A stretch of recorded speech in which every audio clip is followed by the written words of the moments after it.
Happy birthday to you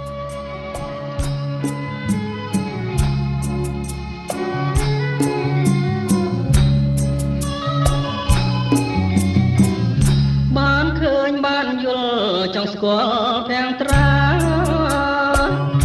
រីស្រងដូចផ្កាឈ្មោះថារំដួលសុរិនចិន្តាចំបាញ់ធ្លាប់គេសុបិនប្រហើតែក្លិនសុរិនភពស្នេហ៍កវីអារម្មណ៍លួងលងឆ្លក់នឹងសម្រស់សពភ័ណ្ឌសំផង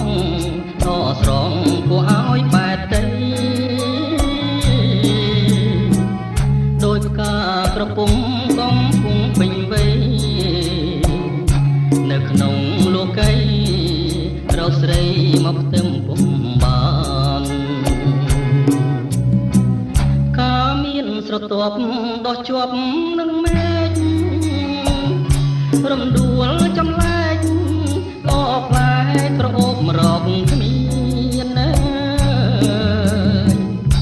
រំដួលសុរិនល្អហួងក្តីស្មានប្រសិនបែបបានលោកប្រានរៀមអងទុំខា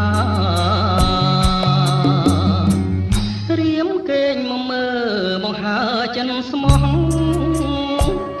ជានាងរៀមរួងក៏ព្រួងរសជាតិបុផារំដួលសុរិនសូមទានមេត្តាជួយប្រងសង្ខាចិន្តាដែលបងប្រឹងស្ម័គ្រ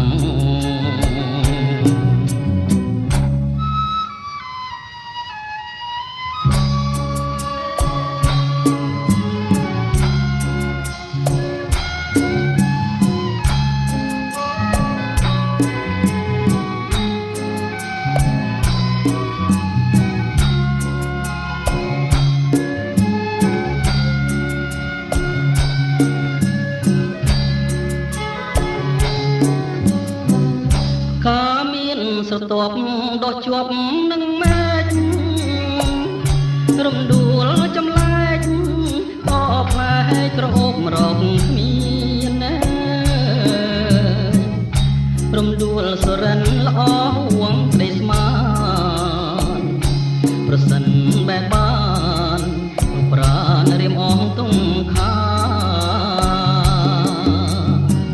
រៀមកេងមកមើលបង្ហើចិនស្មោះជាតិនាងរៀមរួងក៏ព្រួងរសជាតិបុផារំដួលសុរិនសូមទានមេត្តា